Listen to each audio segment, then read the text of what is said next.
Votre esprit peut être en paix avec Dieu pendant que votre âme traverse une tempête. Cette vérité que la Bible clarifie va transformer votre compréhension de qui vous êtes vraiment en Christ.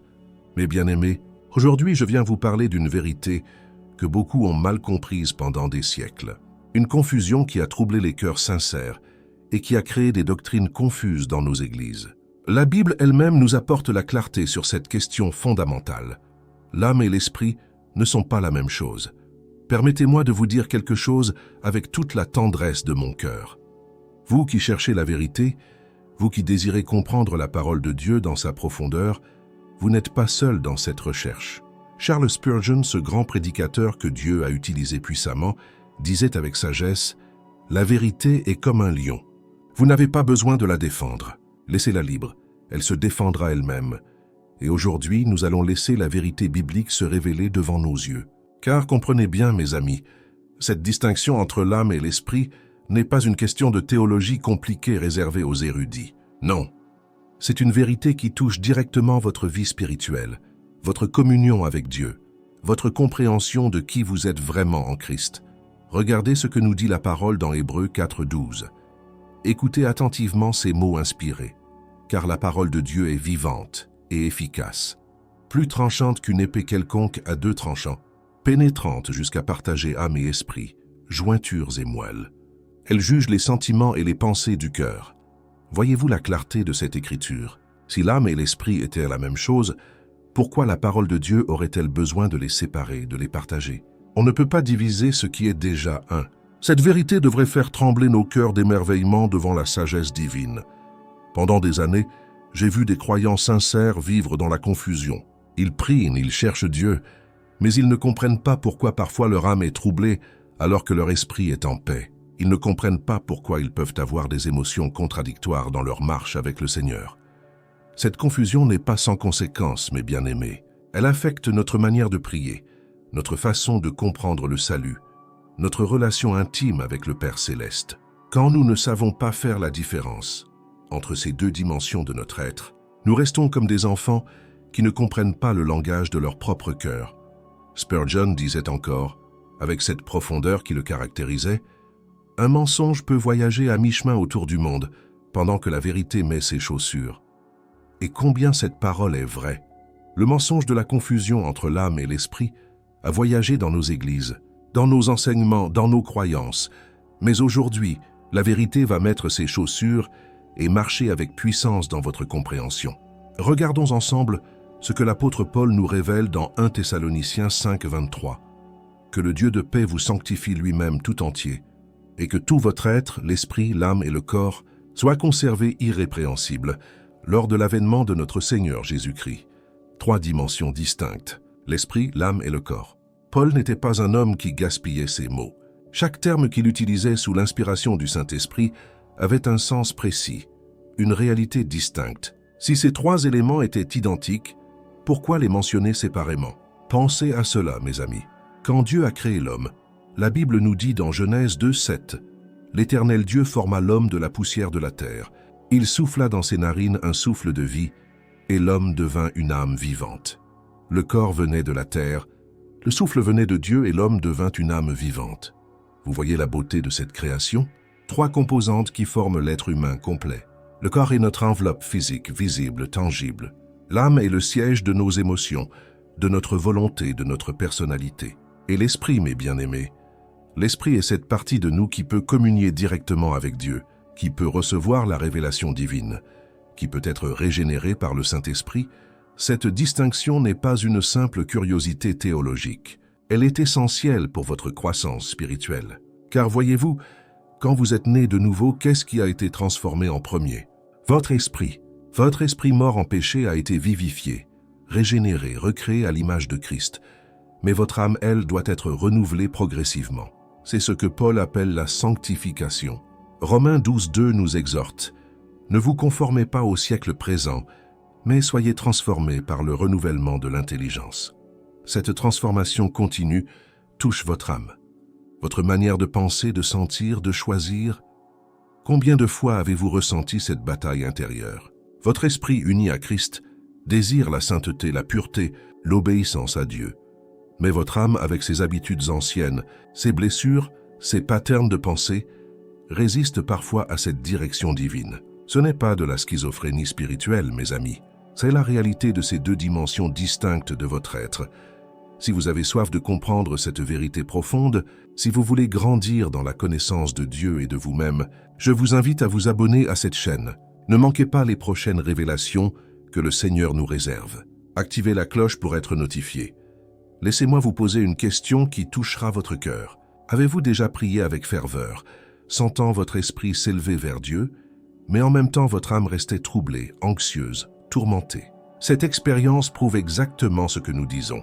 Votre esprit peut être en communion avec Dieu pendant que votre âme traverse une tempête émotionnelle.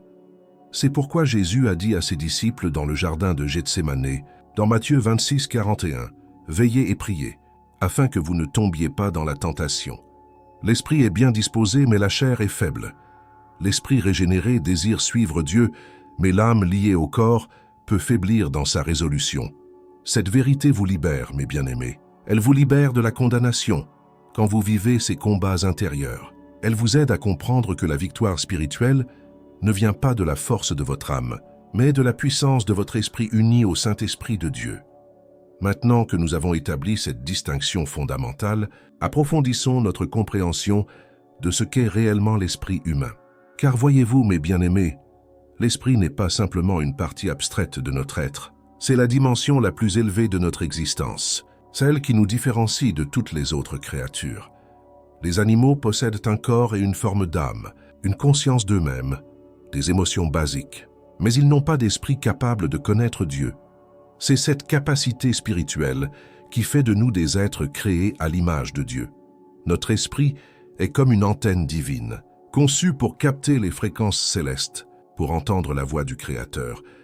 Quand Adam et Ève ont péché dans le jardin, qu'est-ce qui est mort en premier? Leur corps a continué à vivre pendant des années.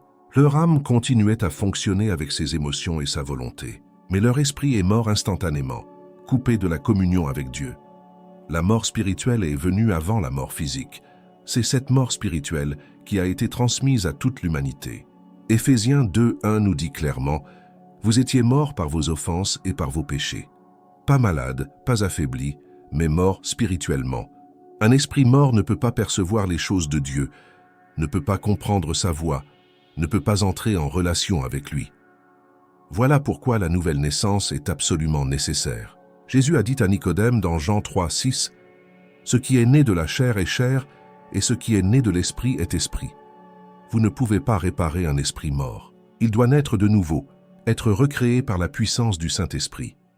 Quand vous avez accepté Christ comme votre Sauveur, quelque chose de miraculeux s'est produit dans votre esprit. Il a été instantanément régénéré, vivifié, rendu parfait en Christ. 2 Corinthiens 5:17 proclame « Si quelqu'un est en Christ, il est une nouvelle créature. Les choses anciennes sont passées. Voici, toutes choses sont devenues nouvelles. » Cette nouvelle création concerne d'abord votre esprit. Votre esprit régénéré est maintenant saint, juste, parfait aux yeux de Dieu. Il est uni à Christ d'une manière si profonde que Paul déclare dans 1 Corinthiens 6:17 « Mais celui qui s'attache au Seigneur est avec lui un seul esprit. Comprenez-vous la profondeur de cette vérité? Votre esprit n'est plus séparé de Dieu. Il ne lutte plus pour trouver Dieu. Il est déjà un avec lui. C'est dans votre esprit que réside la plénitude de Christ, la sagesse divine, la force spirituelle dont vous avez besoin. Mais alors, pourquoi continuons-nous à lutter? Pourquoi ressentons-nous encore le doute, la peur, la confusion?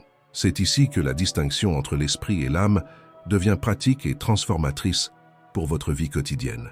Votre esprit est parfait, mais votre âme doit encore être renouvelée. L'âme, mes bien-aimés, est le siège de votre personnalité. C'est là que résident vos pensées, vos émotions, votre volonté. L'âme est influencée par vos expériences passées, vos blessures, vos souvenirs, votre éducation. Toutes ces choses ont façonné la manière dont votre âme fonctionne. Quand vous êtes né de nouveau, votre âme n'a pas été instantanément transformée. Elle garde les patterns, les habitudes, les façons de penser qui ont été formées avant votre conversion. C'est pourquoi un nouveau converti peut avoir un esprit régénéré mais continuer à lutter avec les mêmes pensées négatives, les mêmes réactions émotionnelles. Voici un exemple pratique qui touchera votre cœur. Imaginez une personne qui a grandi dans un foyer où elle n'a jamais entendu les mots « je t'aime ». Son âme porte cette blessure, ce manque d'affirmation. Quand elle devient chrétienne, son esprit est immédiatement régénéré et connaît l'amour parfait de Dieu. Mais son âme, avec ses années de conditionnement, continue à douter qu'elle soit aimable, qu'elle ait de la valeur. Son esprit dit « Dieu m'aime », mais son âme crie « Je ne suis pas digne d'amour ». Ce conflit n'est pas un manque de foi, c'est la réalité de deux dimensions distinctes de notre être. La sanctification est le processus par lequel votre âme est graduellement alignée avec la vérité de votre esprit régénéré. Romains 8,6 explique cette dynamique. Et l'affection de la chair, c'est la mort, tandis que l'affection de l'esprit, c'est la vie et la paix. Votre esprit vous pousse vers la vie et la paix, mais votre âme, encore attachée au pattern de la chair, peut vous tirer vers la mort spirituelle. Cette tension est normale dans la vie chrétienne. Elle ne signifie pas que vous êtes un mauvais chrétien ou que votre salut est en question. Proverbe 4,23 nous avertit « Garde ton cœur plus que toute autre chose, car de lui viennent les sources de la vie. » Le cœur ici représente le centre de votre âme. Vous devez activement protéger votre âme, la nourrir de la parole de Dieu, la soumettre à l'autorité de votre esprit régénéré. Comment faire cela pratiquement? En apprenant à discerner d'où viennent vos pensées et vos impulsions. Quand une pensée de peur vous envahit, demandez-vous « Est-ce que cela vient de mon esprit uni à Christ ou de mon âme blessée ?» Votre esprit vous dira toujours la vérité de la parole de Dieu. Quand vous priez, vous pouvez expérimenter cette distinction de manière puissante. Parfois, vous commencez à prier avec une âme troublée, anxieuse, pleine de questions. Mais à mesure que vous continuez à prier, votre esprit commence à dominer. La paix vient, la clarté arrive, la foi s'élève.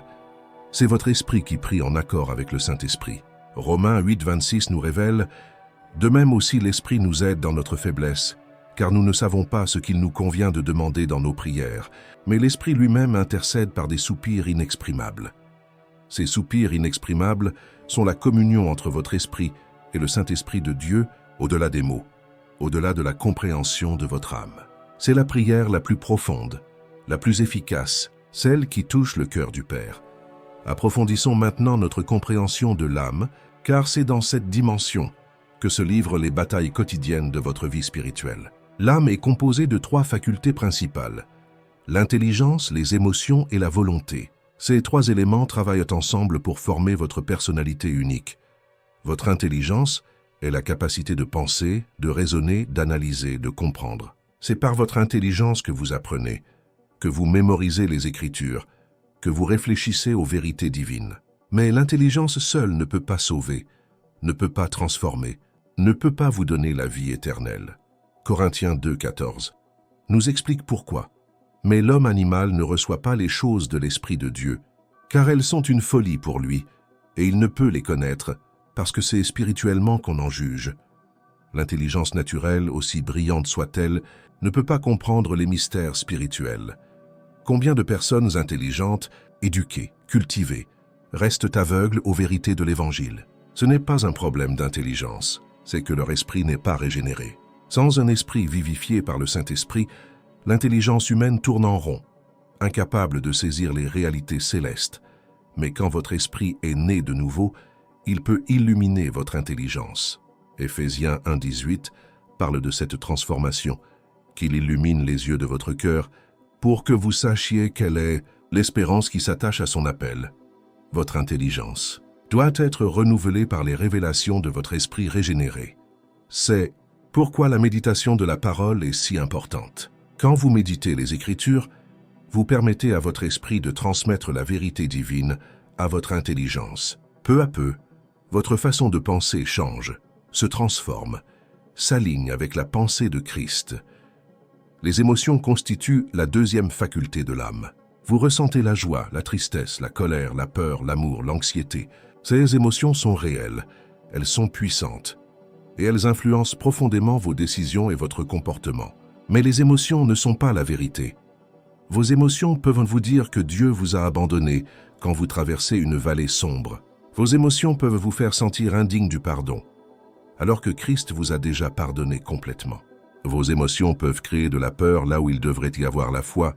Jérémie 17,9 nous avertit avec sagesse « Le cœur est tortueux par-dessus tout, et il est méchant. Qui peut le connaître?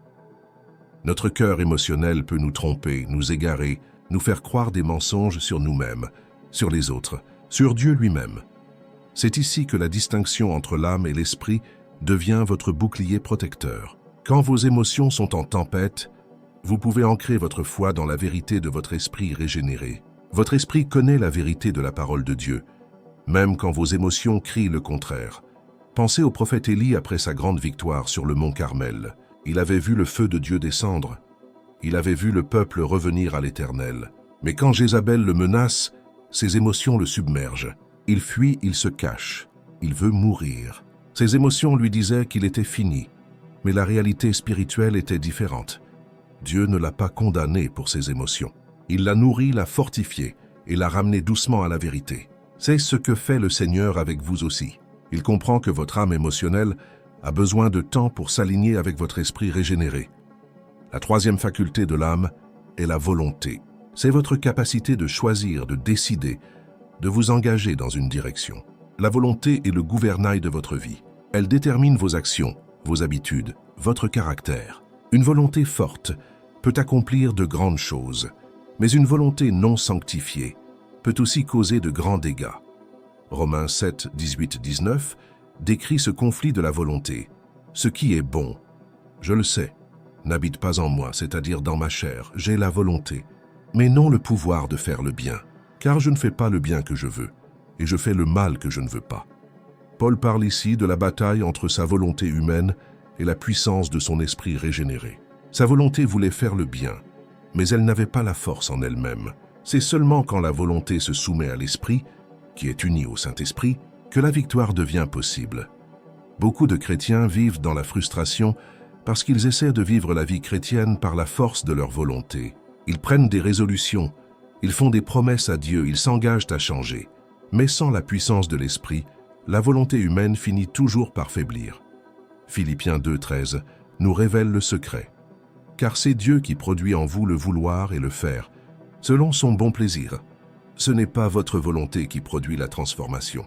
C'est Dieu travaillant dans votre esprit, qui ensuite influence votre volonté, qui finalement produit les actions justes. Voici comment cela fonctionne pratiquement dans votre vie. Vous êtes tenté de pécher, peut-être par la colère, l'impureté, le mensonge. Votre âme, avec ses habitudes anciennes, est attirée vers ce péché. Votre volonté hésite, tiraillée entre le désir charnel et le désir de plaire à Dieu. C'est à ce moment que vous devez vous tourner vers votre esprit. Dans votre esprit régénéré réside la vie de Christ, la puissance du Saint-Esprit, la vérité de la parole. Quand vous choisissez consciemment de vous aligner avec votre esprit, plutôt qu'avec les impulsions de votre âme, la victoire devient possible. Galates 5,16 nous donne cette instruction pratique. Je dis donc, marchez selon l'esprit, et vous n'accomplirez pas les désirs de la chair. Marcher selon l'esprit signifie vivre depuis votre esprit régénéré, permettant à cette dimension spirituelle de diriger votre âme et votre corps. Cette marche n'est pas passive. Elle demande une participation active de votre volonté. Vous devez choisir moment après moment de vous aligner avec votre esprit plutôt qu'avec les désirs de votre chair. C'est un entraînement spirituel, une discipline qui devient plus naturelle avec le temps. Pensez à un musicien qui apprend à jouer d'un instrument. Au début, chaque note demande un effort conscient, une concentration intense. Mais avec la pratique répétée, les mouvements deviennent naturels, presque automatiques. Il en est de même pour la vie spirituelle. Plus vous choisissez de marcher selon l'esprit, plus cette manière de vivre devient naturelle pour votre âme. Les anciennes réactions émotionnelles perdent leur pouvoir. Les vieilles habitudes de pensée sont remplacées par la pensée de Christ. Votre volonté s'aligne de plus en plus facilement avec la volonté divine. C'est le processus de la sanctification en action. 2 Corinthiens 3, 18 décrit cette transformation magnifique. Nous tous qui, le visage découvert, contemplons comme dans un miroir la gloire du Seigneur. Nous sommes transformés en la même image, de gloire en gloire, comme par le Seigneur, l'Esprit. De gloire en gloire, mes bien-aimés, pas d'un seul coup, mais progressivement, continuellement, votre âme est transformée à l'image de Christ. Cette transformation n'est pas le résultat de vos efforts humains, mais de votre coopération avec l'œuvre du Saint-Esprit dans votre esprit régénéré. Maintenant, permettez-moi de vous parler d'une autre dimension cruciale de cette vérité. Beaucoup de chrétiens vivent dans la condamnation parce qu'ils confondent les luttes de leur âme avec l'état de leur esprit. Ils pensent que si leur âme est troublée, c'est que leur salut est en question. Écoutez-moi bien. Votre salut ne dépend pas de l'état de votre âme. Votre salut dépend de l'état de votre esprit, qui a été régénéré et scellé par le Saint-Esprit. Éphésiens 1, 13, 14 nous assure « En lui vous aussi, après avoir entendu la parole de la vérité, l'évangile de votre salut, en lui vous avez cru et vous avez été scellés du Saint-Esprit. Ce sceau est dans votre esprit, pas dans votre âme. Votre âme peut être agitée par des doutes, des peurs, des questionnements, mais votre esprit reste fermement ancré en Christ. Cette vérité devrait vous libérer d'une condamnation inutile et destructrice. Quand Satan vient vous accuser, il attaque toujours votre âme. Il bombarde votre intelligence avec des mensonges. Il agite vos émotions avec la culpabilité. Il affaiblit votre volonté avec le découragement.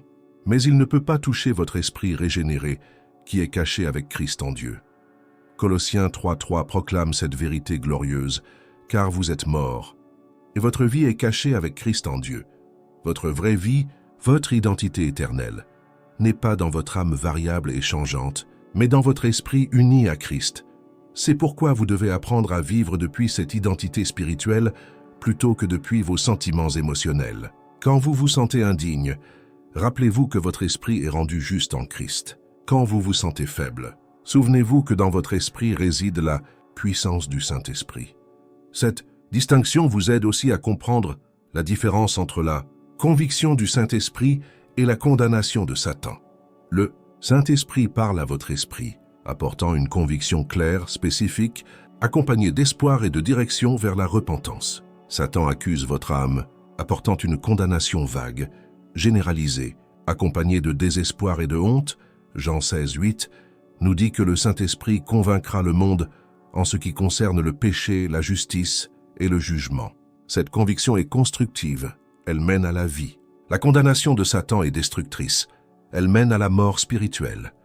Apprenez à discerner d'où viennent les voix que vous entendez dans votre être intérieur. Si une voix vous dit que vous êtes sans espoir, que Dieu ne peut plus vous utiliser, que vous avez gâché votre vie au-delà de toute rédemption, cette voix vient de l'ennemi et cible votre âme. Mais si une voix vous montre un péché spécifique, vous invite à la repentance et vous rappelle l'amour et le pardon de Dieu, cette voix vient du Saint-Esprit, parlant à votre esprit. Romains 8.1 déclare avec puissance « Il n'y a donc maintenant aucune condamnation pour ceux qui sont en Jésus-Christ. Aucune condamnation. » Cette vérité doit pénétrer profondément dans votre âme, jusqu'à ce qu'elle transforme votre façon de vous voir vous-même. Vous n'êtes pas défini par vos échecs, vos faiblesses, vos luttes. Vous êtes défini par votre esprit régénéré, uni à Christ, rendu parfait aux yeux de Dieu. Cette compréhension change tout dans votre marche avec Dieu. Au lieu d'essayer constamment de prouver votre valeur, de mériter l'amour divin, de gagner votre salut par vos efforts, vous pouvez vous reposer dans l'œuvre achevée de Christ. Votre esprit est déjà parfait en lui. Hébreux 10.14 affirme « Car par une seule offrande, il a amené à la perfection pour toujours ceux qui sont sanctifiés. » Pour toujours parfait dans votre esprit, progressivement sanctifié dans votre âme. Ces deux réalités coexistent dans votre vie chrétienne.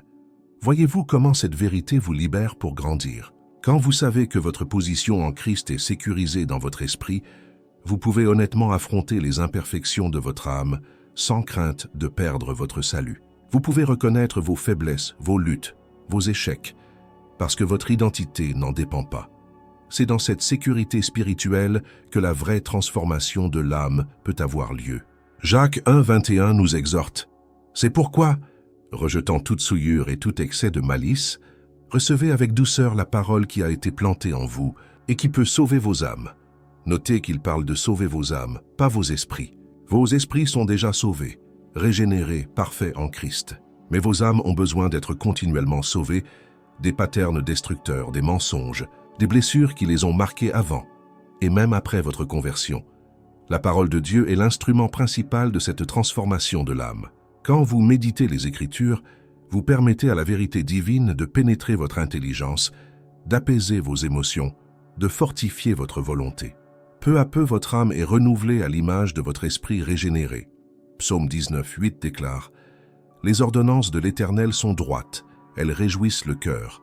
Les commandements de l'Éternel sont purs, ils éclairent les yeux. » La parole réjouit votre cœur émotionnel et éclaire votre intelligence. Elle touche toutes les dimensions de votre âme. Mais cette transformation demande votre coopération active. Vous devez choisir de vous exposer régulièrement à la parole. Vous devez choisir de méditer sur ces vérités plutôt que sur vos problèmes. Vous devez choisir de croire ce que Dieu dit plutôt que ce que vos émotions vous crient. Mes bien-aimés, nous arrivons à la fin de cette prédication sur la distinction entre l'âme et l'esprit. J'espère que cette vérité a illuminé votre compréhension et fortifié votre foi. Vous n'êtes pas défini par les tempêtes de votre âme, mais par la perfection de votre esprit uni à Christ.